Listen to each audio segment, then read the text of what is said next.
hoax, and it's done by criminals, not by anybody political, because political people take care of their business quietly.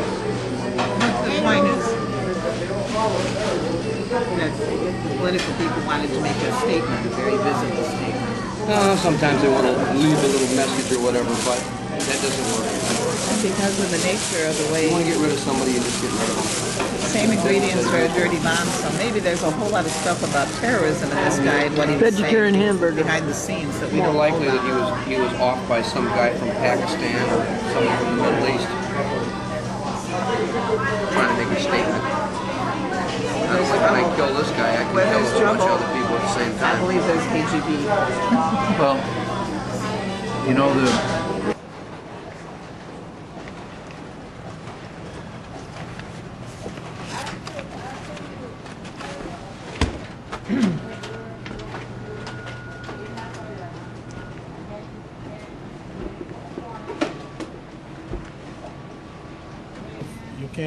you can. Good afternoon, Mr. Everybody. We are going to speak to Mr. Patrick Hanley, and Mr. Patrick Hanley is going to enlighten me about the fact that Suzanne McCormick's husband in 1988 left his wife $24 million, and she has never seen it.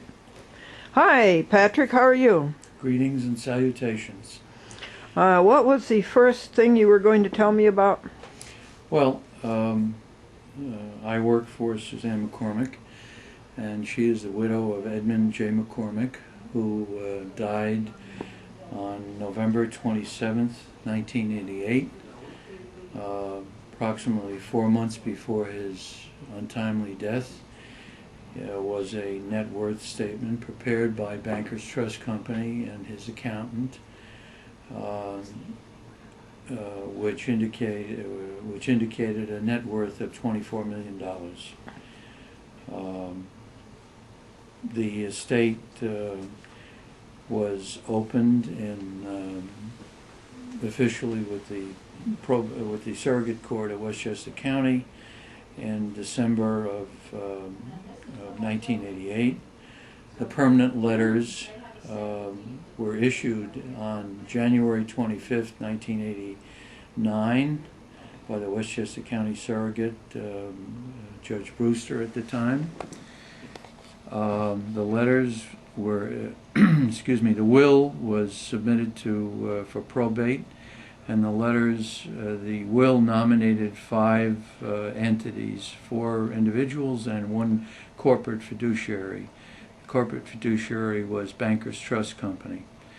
The letters named the 4 individuals being Alfred S. Howes, Herman Markowitz. Mr. Howes was a business partner of Mr. McCormick. Mr. Markowitz was a CPA and his personal accountant, as well as his business accountant. His wife, Suzanne McCormick, his eldest child, Edmund J. McCormick Jr., and Bankers Trust Company of New York. The significance of that is that there was no entity by the name of Bankers Trust Company of New York as of January 25th, 1989. Bankers Trust Company of New York was not nominated in the will, and further did not come into existence until September the 7th of 1999, over 10 years later. Bankers Trust Company has been acting as the executor, alleged executor, fraudulently, and engaged in all manner of litigation without any legal standing, according to attorneys that Mrs. McCormick has spoken to. Further, Bankers Trust Company, we are aware of the fact that Bankers Trust Company apparently in early 1996 became aware of this because the estate sold a piece of property that they owned, a garden apartment complex in southern New Jersey, and the deed that transferred the property from the estate was signed by Herman Markowitz, Edmund J. McCormick Jr., and Bankers Trust Company. They state that they were formerly known as Bankers Trust Company of New York, co-executors of the estate of Edmund J. McCormick. And a bank officer at Bankers Trust Company signed this deed, and his name is Henry A. Zarzicki, Vice President. He's in the real estate section. They represented to the world and to a title company and other attorneys that the true executor of the estate was Bankers Trust Company, formerly known as Bankers Trust Company of New York, the name that appears on the letters testamentary, the permanent letters testamentary issued by the Surrogate Court of Westchester County on January 25th, 1989. Further, the title commitment for title also states that the letters testamentary were issued to Bankers Trust Company of New York, not the nominated executor, Bankers Trust Company that's listed in the deed. Mr. Hanley, Yes, ma'am. is that fraud? Well, according to the definition that I've read in legal dictionaries, I'm not an attorney, but it would seem that this would qualify as fraud. Further, in early April or May of 1996, when I became involved with this matter, assisting Mrs. McCormick because she had no knowledge of these things, and we began to do research. I went to a friend of mine and also somebody who knew Suzanne McCormick's husband, Edmund J. McCormick, in Yonkers. Her husband had been the head of the Yonkers Chamber of Commerce for many years and very active in it. This person's name was Ralph Martinelli, and he had a chain of newspapers in Westchester County. Unfortunately, he died a little over 2.5 years ago. A little over 2 years ago, September of 2004. And I asked him for help, and he agreed to contact the surrogate judge at the time. His name was Albert Emanuele.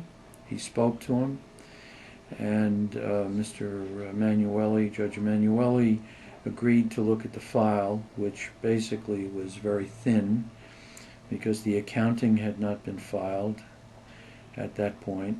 And he looked at the file and spoke to Ralph approximately 2 weeks later. They had dinner, and he said that he found two things wrong. One thing he found wrong, he told Ralph, was that the estate had the law firm that had been appointed as the estate attorney in early December of 1988 was White and Case.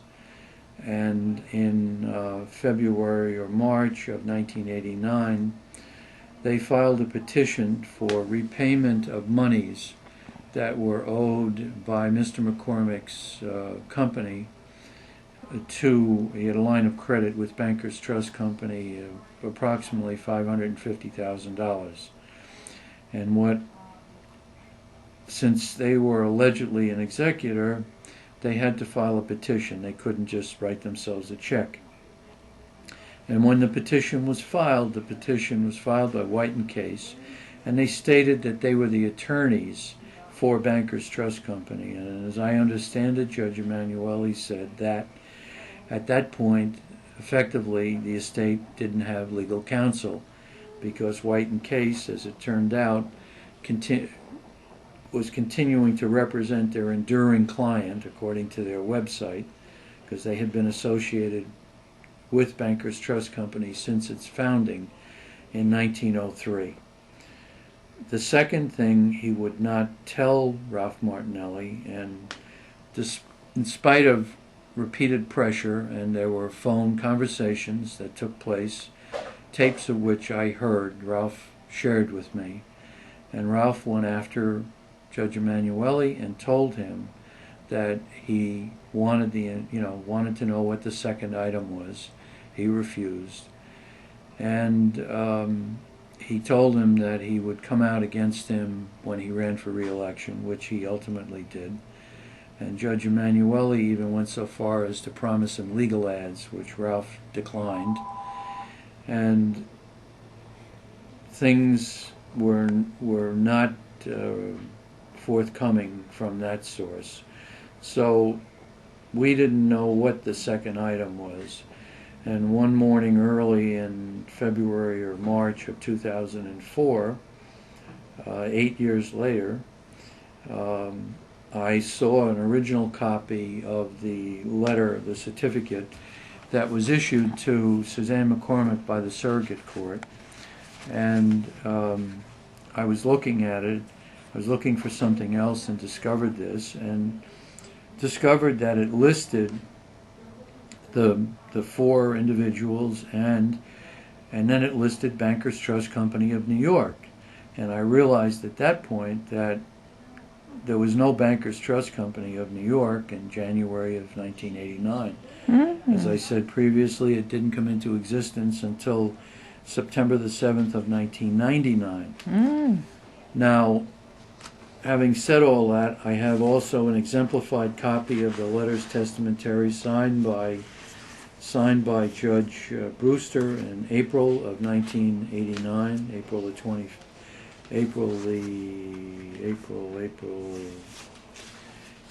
10th of 1989, which also state the corporate fiduciary as Bankers Trust Company of New York. The original paperwork that was put in that requested, that went with the copy of the will, the original copy of the will, and requested the letters testamentary, it was submitted by White and Case on December 14th of 1988, and they requested the letters be made out to, in the probate petition, to Bankers Trust Company of New York. So that's the way it was requested, and that's the way it was filled out. White and Case requested it, and so some people would say it was a mistake. Well, mistakes are corrected, and there were years to correct this mistake, and it was not corrected. So would you state the fraud for me therein? Well, the fraud is, as I understand it, the fraud is that the letters, if your name is on the letters, you have legal standing. If your name is not on the letters, you have no legal standing. So Bankers Trust Company has been fraudulently acting in all manner of areas regarding the estate of Edmund J. McCormick. And they have no legal standing as such to act because their name is not on the letters. And they're bogus executors, and they're continuing this fraud. They're compounding it. Is White and Case a lawyer for Bankers Trust? Yes, Bankers Trust Company was, but White and Case, the law firm of White and Case, was instrumental in the founding of Bankers Trust Company, according to public information, including the Bankers Trust website, and they refer to Bankers Trust Company as an enduring client. Through a FOIL request, we were able to obtain from the comptroller's office correspondence that was sent by Bankers Trust Company, by Deutsche Bank. A Phyllis M. Feynman, who was a director of Deutsche Bank Trust Company, New York, which was formerly known as Bankers Trust Company of New York. On July 18, 2003, she wrote to the unclaimed funds of the New York State Comptroller's Office and stated that the letters testamentary were issued to the 5 nominated executors therein, namely Deutsche Bank Trust Company Americas, formerly Bankers Trust Company. That is a false statement, and Phyllis M. Feynman is an attorney of record according to the New York State court website. The other parties, as I stated earlier, his widow Suzanne McCormick, his son Edmund J. McCormick Jr., Alfred S. Howes, and Herman Markowitz. Can you give me a review now? Yes, the review is that the letters testamentary, the empowering letters, the legal authorization that were permanent letters that were issued on January 25th of 1989 were not issued to Bankers Trust Company. Therefore, as we have been told by legal counsel, the Bankers Trust Company had no legal standing, and everything they've done is without the cover of legal authority. Further, they've engaged in obstruction, and the deed on the property in Jersey that was recorded, I have a certified copy of it, in the Camden County records. Deed was dated March 18th, 1999. I believe Bankers Trust Company and their attorneys, White and Case, became aware of this situation if they were not aware of it before that at this point. And shortly thereafter, the Surrogate Court of Westchester County became aware of it because of Ralph Martinelli's contact with Judge Emanuele. And then the obstruction and the cover-up began, unbeknownst to Suzanne McCormick or anyone associated with her. In the meantime, where do you think the money went? I can only speculate as to where the money went, and Bankers Trust Company, since they were not a legal executor of this estate, should make Suzanne McCormick, who was the main beneficiary and widow, whole. As part of the cover-up, the court has participated in this also, I believe, based upon documentation that we have. Number one is a certificate of appointment of fiduciary dated November the 5th, 2001. And it was issued by the Surrogate Court of Westchester County that referred to the original letters dated January 25th, 1989, and they state that Bankers Trust Company were representatives. In other words, the letters were issued to Bankers Trust Company. This was signed by Mr. Kelly, Chief Clerk of the Surrogate Court, and also witnessed by Anthony J. Scarpino, it says. May I see those signatures? In addition to that, in April of 2004, I went again to the Surrogate Court. When we got that one certificate of appointment in 2001, we didn't realize what we had, and we took it at face value, which was a mistake, and we went in 2004 in April 20th, I believe, and obtained another copy of basically a certificate of appointment, and that certificate of appointment again listed Bankers Trust Company on it, which is not what the original letters state. In addition to that, there was some controversy over my getting it, and that Mr. Kelly, the chief clerk of the Surrogate Court, refused to give it to me initially, along with Jody Keltz, who was the attorney, the court. We had already filed the paperwork in Dutchess County in the Surrogate Court where the estate had been transferred based upon the recusal of Judge Scarpino. At the bottom of this document, Mr. Kelly wrote, original letters include Alfred S. Howes, who resigned on 1/23/1992, John W. Kelly, Chief Clerk. And again, it states Bankers Trust Company, which is not what the original letters state. The original letters state that the corporate fiduciary, the purported corporate fiduciary, is Bankers Trust Company of New York, which did not exist, and to conduct any type of business or act as a fiduciary, you have to, corporate fiduciary has to be a legal entity. Well, what do you think is behind all this? What do you think is going on? I think that that people are just trying to cover their tracks.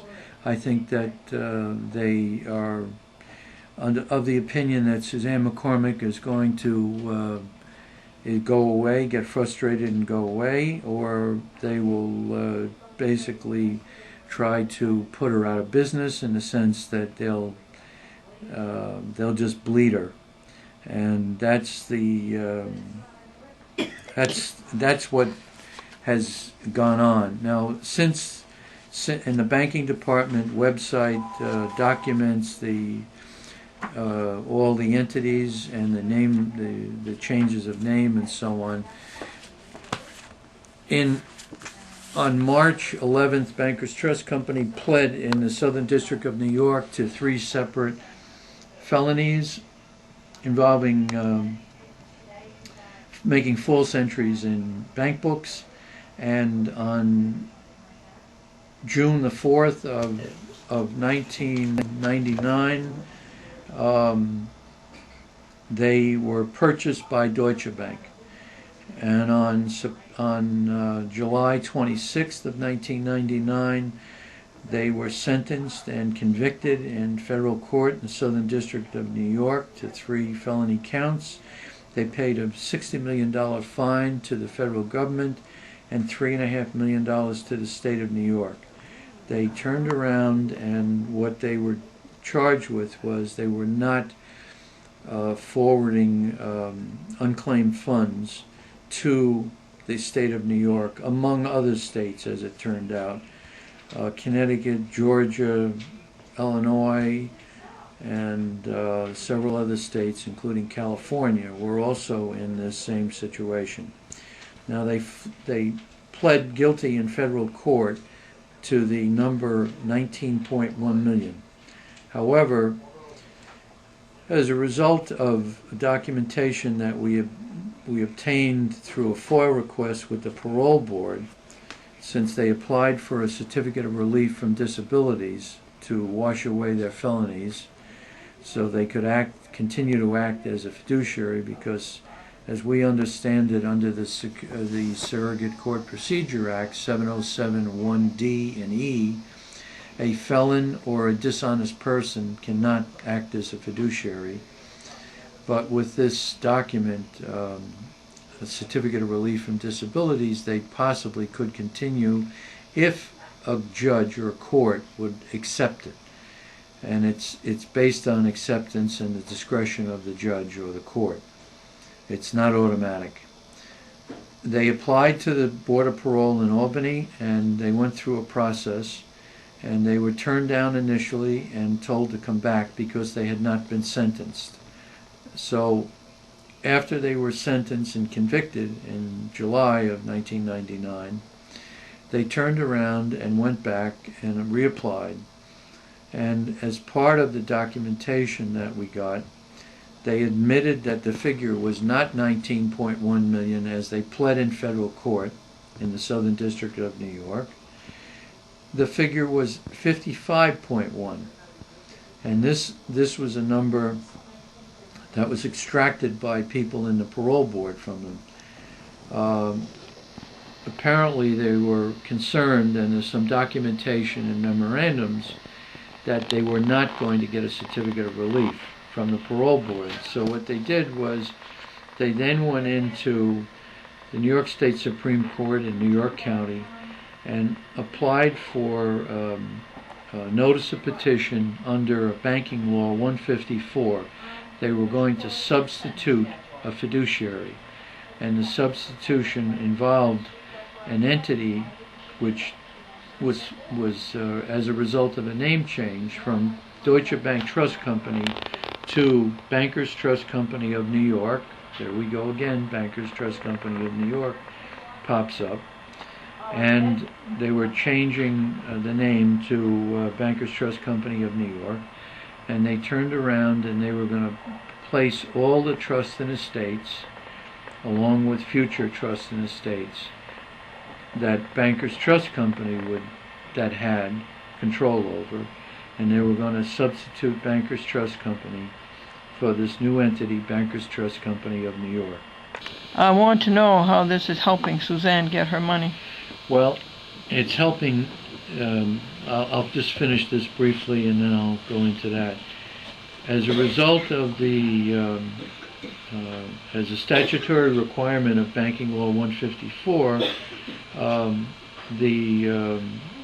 White and Case, the attorney for both entities, Bankers Trust Company and Bankers Trust Company of New York, had to contact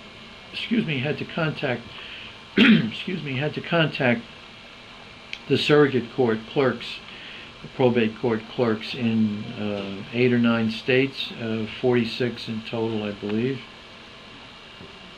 And there's an affidavit of service dated December the 13th of 1999, executed by a Joanne DeSanti, stating that all the clerks of the courts were notified. However, according to documentation that we have from some of the courts, they say they never got the notice of petition that allegedly was sent, which means that they didn't comply with the statutory requirements of the banking law. And here we go again, another fraud. But we've sent out letters to the courts, and also another individual has sent out letters to the courts requesting information whether the notice of petition that was required by statute to be sent was sent, and also if they ever received a verified petition which detailed the felony charges and the felony conviction.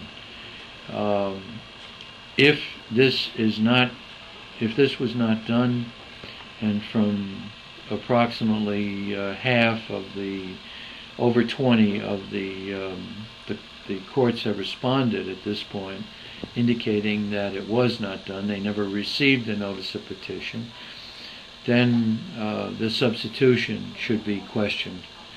And Bankers Trust Company and Bankers Trust Company of New York and Deutsche Bank and their attorneys, White and Case, should be brought to the bar and made to answer for these actions.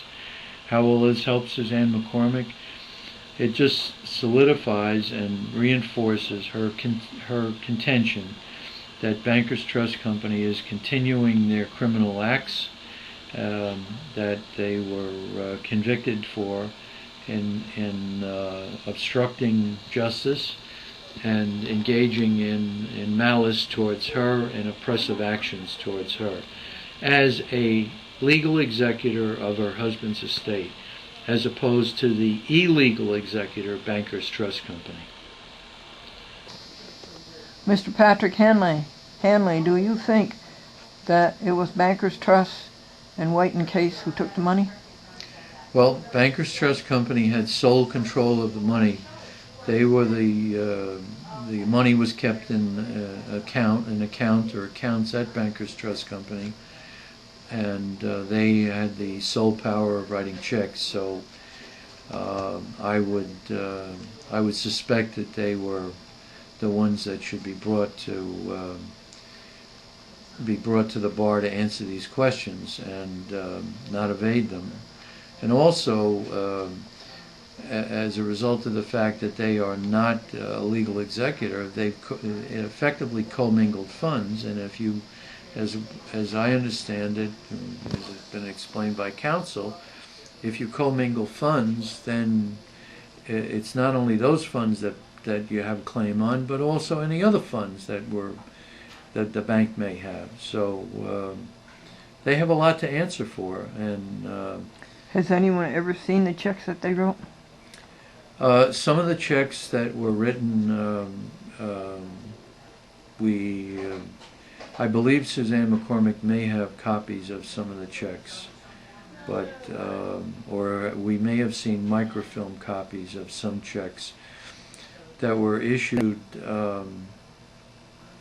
for mortgage payments on one of the buildings. In addition to that, there were tax refund checks, joint income tax refund checks, between Suzanne, belonging to Suzanne McCormick and her husband, that were refunds for years prior to the date of death, totaling approximately $190,000 that were returned, that were mailed to Suzanne McCormick, and Bankers Trust Company effectively seized those monies and converted them for their own use.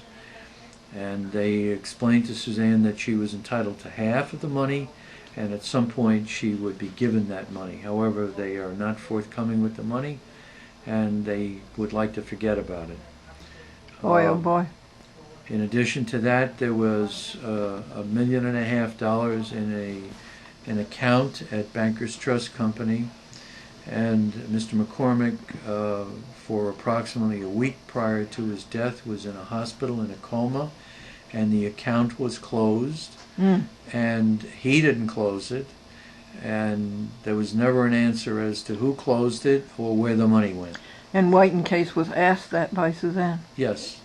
and they Yes. just And they had didn't no tell me. answer. They had no answer. They had no answer. Okay, to sum up, To sum up, this is a poster child case of abuse, and Suzanne McCormick for 18 years has been abused, oppressed, demeaned, degraded, and they've tried everything they could to break her. She has picketed in New York and picketed Bankers Trust Company and White and Case in New York City, along with some of her friends and family. And in addition to that, she's picketed in Palm Beach, much to the dismay of Bankers Trust Company and their Hooray. attorneys. hooray. All right, thank you. You're will- welcome. You will keep us posted? I will keep you posted, and I think that all husbands should inform their wives fully about their business matters, and all wives should be knowledgeable about the wills and not let attorneys just run the show, because the attorneys are not going to be forthcoming with the truth No. based upon this situation here. Yes. Thank you, You're welcome. Thank you, Glendora. Mr. Patrick Hanley. God bless. God bless you, Suzanne McCormick.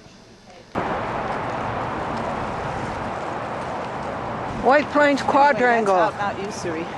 Westchester County Courthouse, White Plains Library. Patrick! Yoo-hoo! This way! Yoo-hoo! Yoo-hoo! Patrick!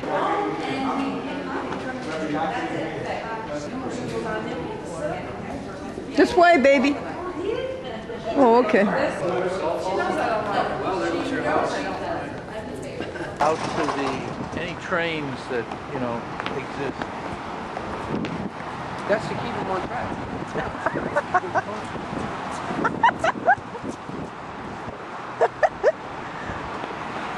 Now, where is the public access? Right there. Across the street. Do we have to worry about Mary? White Plains Mary? White Plains Public Access. James, Kenny, and Rita. County Courthouse.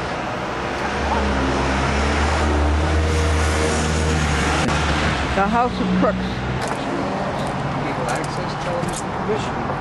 City of White Plains. Wow. I don't know how we can hide it any better.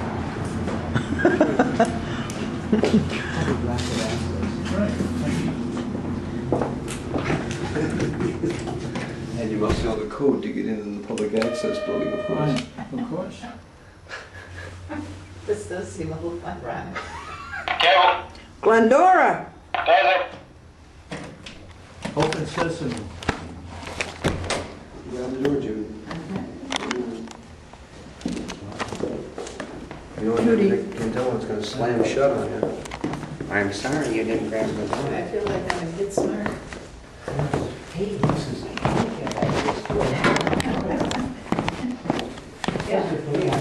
handicapped, but you're normal. James Kenny, how are you, sweetie? As I said, I would be here. You didn't say you're going to be here. How are you, honey? All right, how are you? Good, I just had 2 oral arguments, both against cable reasons. But you didn't mean anything. The judge says, you did a good job on your oral argument. And I said to the judge, I'm going to recommend you for a raise. This is James Kenny, his head of the public access. How do you do? This is David Nice to meet Higgs, Hello. his wife, Judy Higgs, and my friend Patrick Henley. James Kenny. Hello, James. Happy holidays. I love your tie, honey. Thank you. Do you see anybody in public access up north dressed like that? I No, he's of a different stripe. Well, I have to go to City Hall today. Oh, oh, okay. Yes. So I did don't know what's Verizon very come in? Did they come in? Mhm. I think they went out. No, they've been talking to us. But They they're not sure here got yet. Long Island for They're not that. here yet. And it really beginning to hurt. Bob Goldberg says, well, I can't see chat with Glendora. I got Verizon. Now, this is going to hurt. Yeah, they should be carrying you. Yes, Verizon should be, but the towns let them get away with that. What's the story here? Have they got anyway? They got Greenberg. Right. They're nowhere here. They aren't anywhere. Yonker? I'm not going to talk about it because I don't know if they signed it. Yeah, I thought Emily Spalding. Emily Spalding gets the franchises approved for the cable companies, and she says she just gets a franchise all ready to be signed, and then the public official goes to jail. In Yonkers?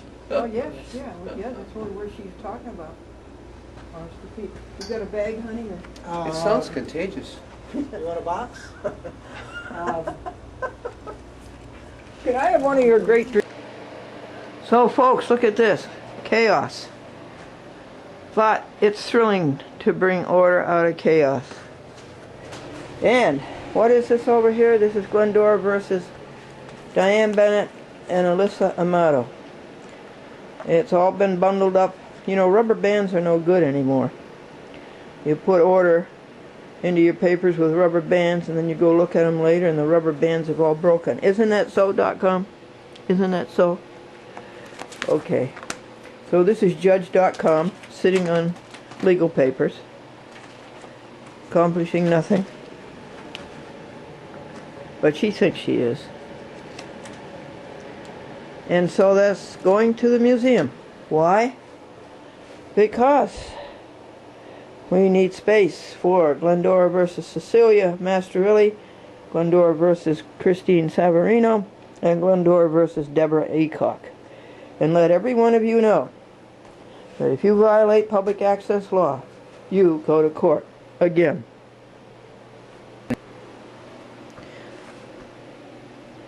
This is the cleanup after yesterday, December 6th, when we had 2 oral arguments in the Supreme Court appellate term, 9th and 10th Judicial Districts. They appeared in White Pines, and all my friends went with me. We had a terrific time all day long. We had such a good time. And let's see, who were my friends in the courtroom? Mary, Ramage, and Judy, and David Higgs, and Brad Sachs, and Frank. They all joined me, and we will discuss that those 2 oral arguments with you. Today is December 7th. December 7th, 1941 to 2006. 1941 to 2006. Oh, I have such a good pure thought for you.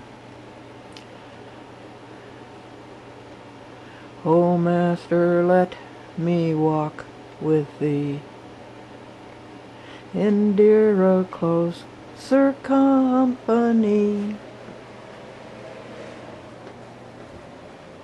in work that keeps faith's sweet and sound. No. In work that keeps faith sweet and strong.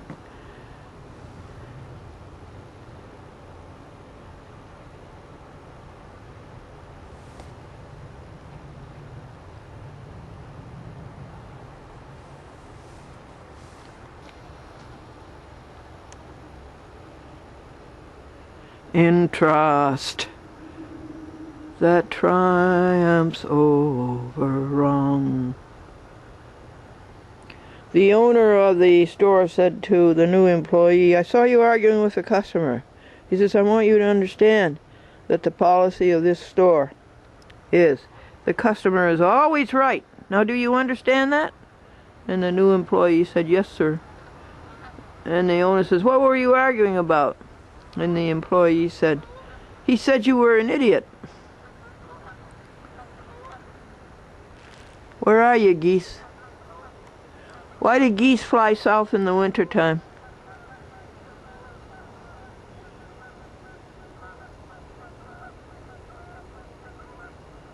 It's too far to walk.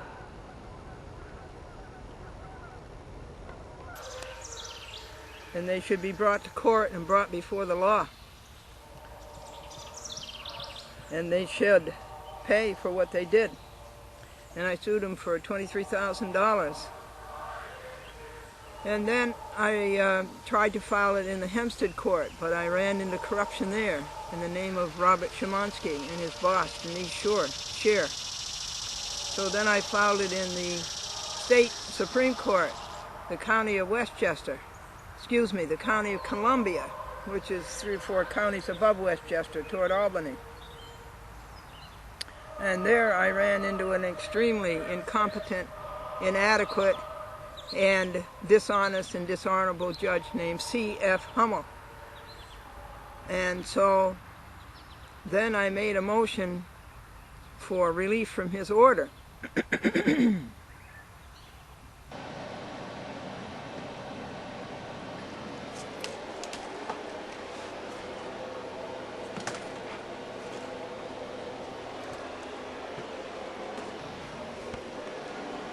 So would you call and cheer her up?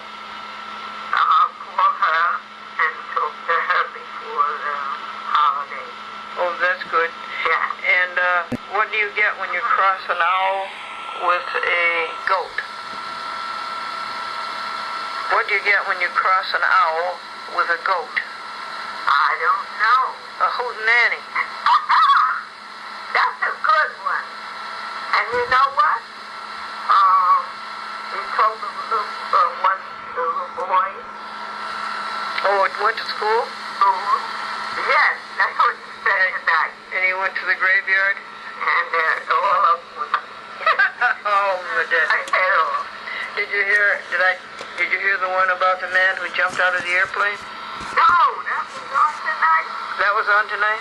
I didn't hear that one. He jumped out of the airplane, he pulled the ripcord and the parachute didn't open. And he's going down to the ground fast and he sees a man coming up. And he says to the man coming up, "Do you know anything about parachutes?" And the man coming up says, "No, do you know anything about gas stoves?" Well, you didn't tell that one tonight. You kept telling the one with the little boy. The little boy. Yes, that one kept going. I can't wait to get my tape. Oh, good. Now I'm going to get all of them. Yeah, that's good. It's almost a sure bet, folks. This is our new heater. It's a great heater. And this is its box. And it's almost a sure bet that a kitty cat is going to get under the box. Now, kitty cat, do not destroy the box. Kitty cat, do not destroy the box, please.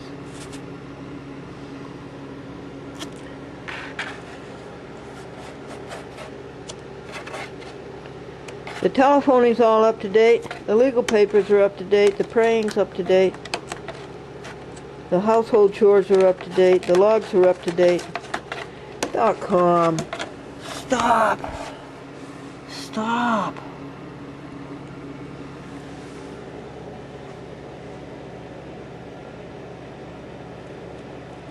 And it would be alone and empty if it weren't for this in-mail. These are charities. Here's a list of vegetarian foods that you get from a Seventh-day Adventist health food store. Go to any Seventh-day Adventist church, they always have a health food store in the back. These are all the products. This dinner loaf, this one right here, dinner roast, is delicious. Hey, look at the price. But it's big, it would last a long time. Serve 10 or 12.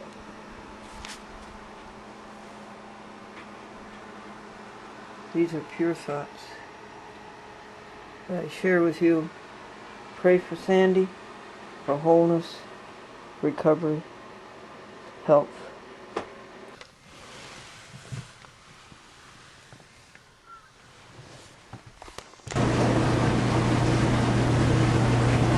With all the work these machines do for us. Isn't that nice?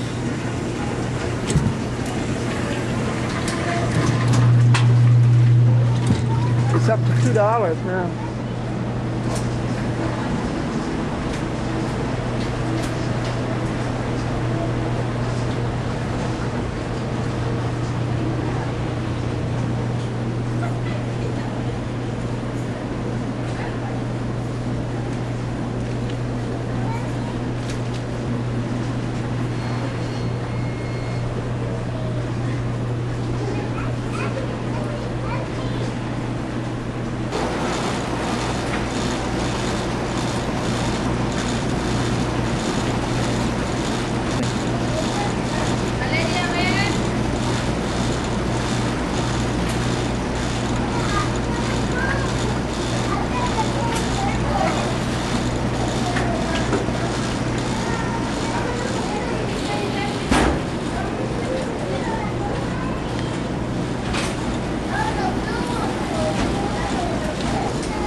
Is that your baby?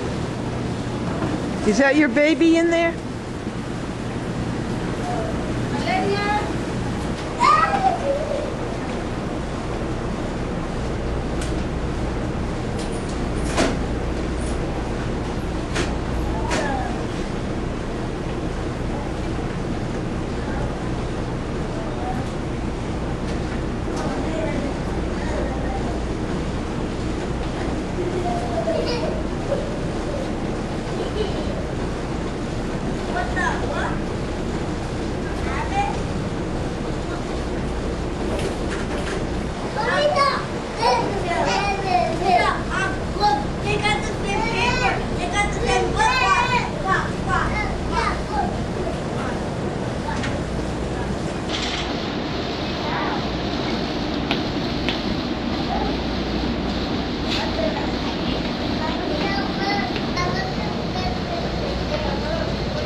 Want the blue sky. Look at that, folks, a blue sky.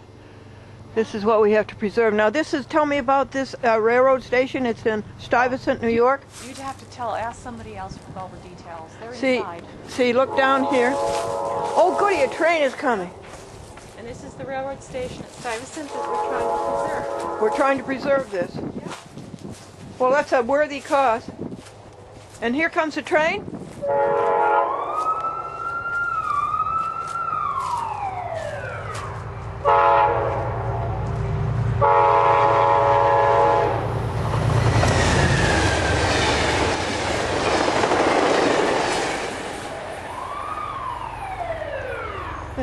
Hi, Santa!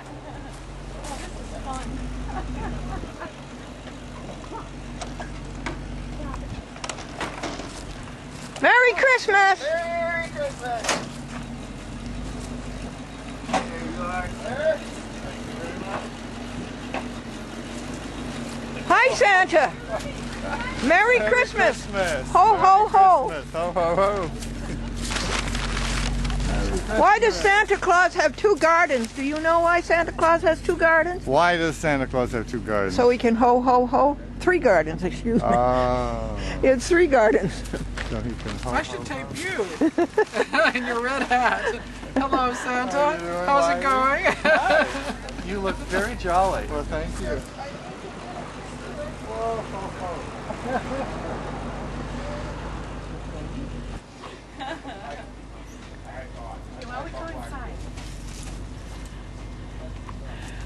You got your mail up to date, Santa? Oh, pretty much. Pretty much. Working hard on it, though. Oh, that's good. Well, come on in. Let's go We in. have 1 kid. Oh, 2, 3, all right, more kids, yay! We need more kids. We have Santa here. Merry Christmas.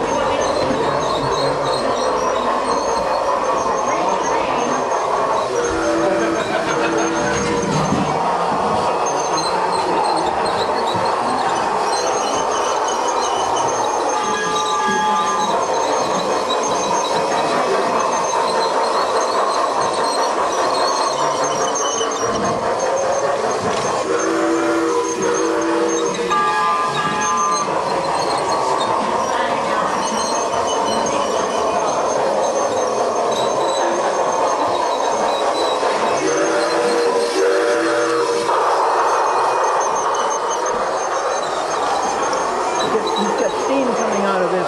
Yeah, I know. I have the exact same one at home.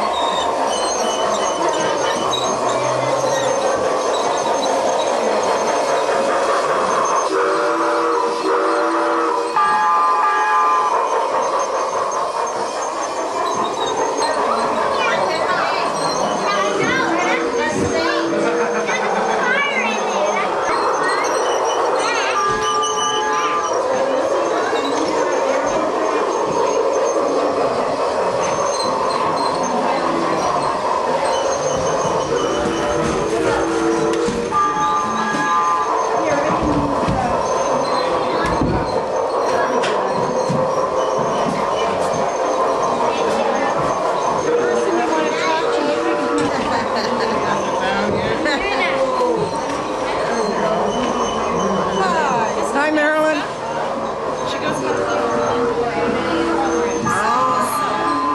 Did you want to tell us about the railroad station? Well, it was built in 1880. Not when? 1880. There had been a devastating fire early in the year, and it burnt down all the docks and half of Stuyvesant. It had been all wood. Oh, it had been all So when wood. they rebuilt it, they built it brick. All brick. And one thing that's very interesting, I think, is because the bricks were handmade and irregular, after the walls were built, they then painted bricks on the bricks. So you can see the black lines here. And outside, they were painted red with white as if it were mortar. Oh, And which I just think is funny, that the fact that it's got bricks painted on bricks. and Marilyn, where did those 2 doors go to? Well, this was the original waiting room. The next room behind the ticket window here was the station master's office. We can go back here.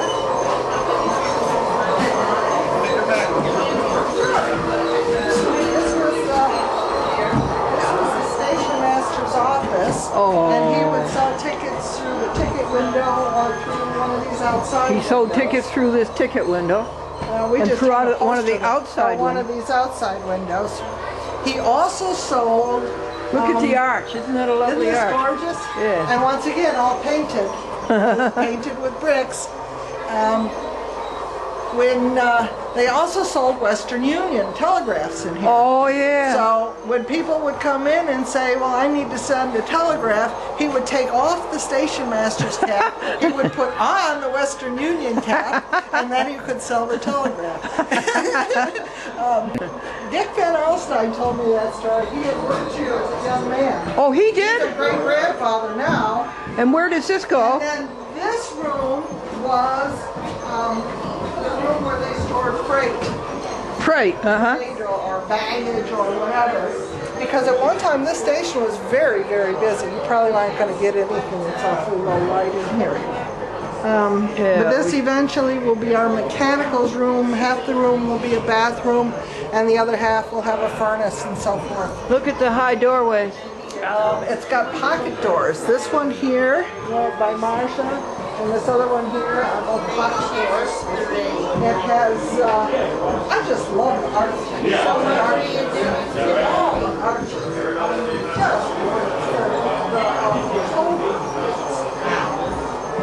Sculpted into the landscape, into the, see along the cornice along the ceiling. It has all clovers in it. We didn't have to do all that. But it's just gorgeous. Eventually we'll have it together. Right now we're working on getting electricity put in. When did it close down? I've heard 1958. So they didn't have electricity in here? There was electricity, but if you look, there's a wooden conduit, like on the ceiling in there. So I don't think it's very safe. This is the ticket window? That was the ticket window. Yep. There was probably a door that slid up and down so we could open or shut it. And we also sold tickets out the... And that room? What is that room over there? Oh, that's the same room. This is an outside door. Oh, okay. And what are these arch windows here? These are windows that came out of this north end. Just before we took over the station, that wall fell down. The chimney fell and it took the whole wall and everything went. Yes.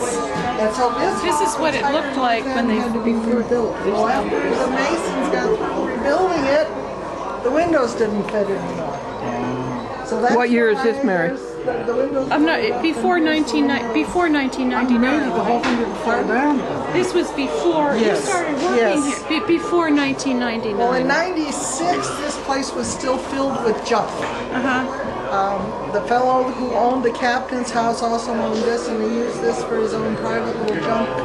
He had dead cars sitting outside. He had refrigerators in here. He had we got all busy and cleaned it all out. Did you buy it from whom? You bought it from whom? Thank you. A private owner who had owned what we call the captain's house, the one that's just over across the road, and the station. He had bought it from the railroad, and we were able to get a Greenway grant that paid for the purchase of the building. Oh, So, well, good for you, for your good spirit. Oh, we've been trying. For 10 years now, we've been trying to get this together. As I say, we had gotten a very large grant through DOT that helped to rebuild that wall. It also put the slate roof on. Oh, so really? the roof- DOT helped you build this wall? Yes. Oh, Because this was considered related to transportation. oh, sure. Of course, it's a train station. So we want it as good as we can get it. And so, we like to think that we're restoring rather than renovating. We'd like to keep it. One thing that I like particularly is having a wood stove in here. Yeah. Because it never would have been heated with an electric heater. Yeah. It always would have been heated with wood stoves. We do have a Stuyvesant stove promised to us once the building is secure, where we can lock doors and so forth. We have a Stuyvesant stove that's been promised here that was made in a foundry right here. Really? So, yeah, so that would make sense. Yeah. Name is what? Marilyn. Mar- Marilyn Birch. Marilyn Birch, B-I-R-C-H. B-U-R-C-H. And the name of your association is We're called the Stuyvesant Railroad Station Restoration Committee, or just the Restoration Committee. Oh, how marvelous. Thank you for doing it. Sure.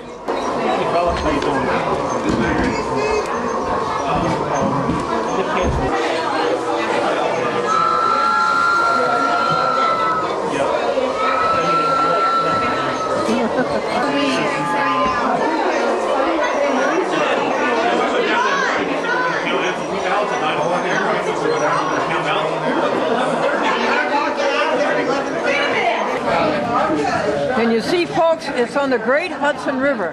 And where is Stuyvesant, New York? It's about 33 miles south of Albany. It's about 10 miles north of Hudson, New York, the county seat of Columbia County.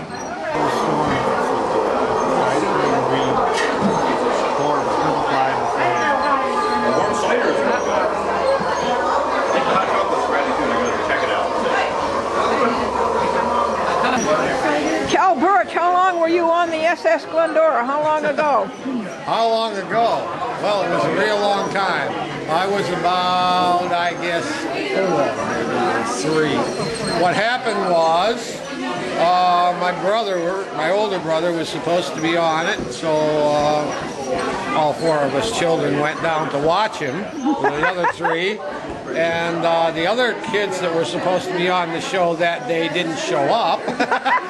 So all 4 of us got to be on your show at one time. Oh, that's and nice. I remember that I had a sign that had the butcher and the baker and the candlestick maker, and I had to cross out the butcher and the candlestick maker because something to do with the baker was, I guess, the sponsor or something. I don't. Freddie Fryhofer, yeah. Yeah, I think he was the sponsor of that particular show, and I crossed out the sign.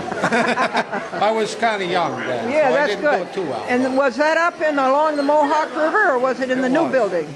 No, it was up, right where on the old College building. is now, Schenectady County, I guess is. Yeah. Somewhere around that neighborhood, Erie Boulevard, somewhere around that. What are we talking about, 1956? That might be. Maybe earlier. I don't know what years you were on. I remember that you were on quite a few years there. Yeah, 55 to 62. Yeah, so that was somewhere around 56 or 57 then, because. So what you see here, folks, is an SS Glendora alumnus. Former